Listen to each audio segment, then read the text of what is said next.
Hi, so this is Emily White from the Human Rights Education Network News, speaking with Brandon Block, the Human Rights Education Manager at Amnesty International UK.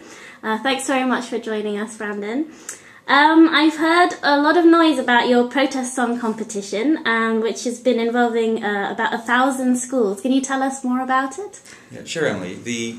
We're at a really exciting moment right now because we've received all of the entries from young people around the country who have written their own protest songs, and we've judged them, and they're coming here to Amnesty to find out who won on Tuesday. So it's a really exciting time. So where does it come from, the protest song? It's part of a whole educational activity. Yeah, that's right. Last year we created a new education pack that we made available to secondary schools around the country. And it's called The Power of Our Voices. And the purpose of the pack is to engage young people in human rights issues by introducing them to the history of protest songs.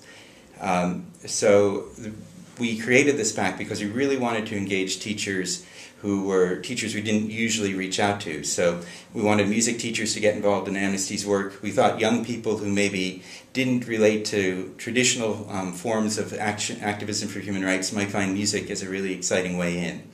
And so we created the pack. The pack includes 3 different lessons.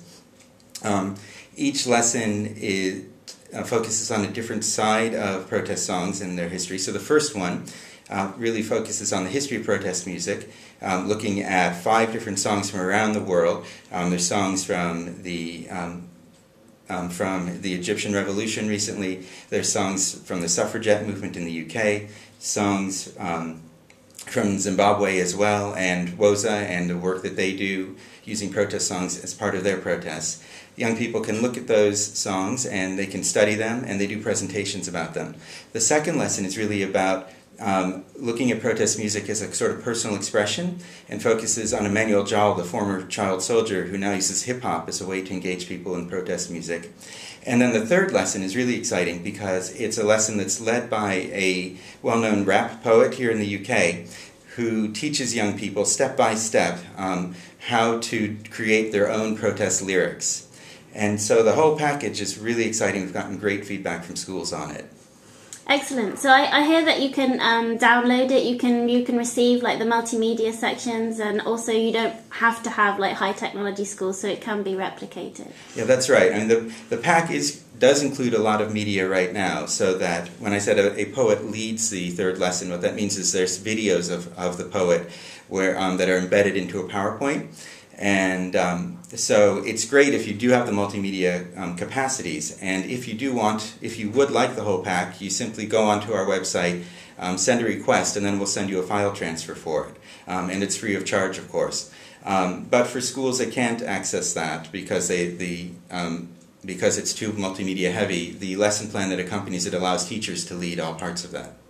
Okay, and what are the ambitions for the future? What's come out of it?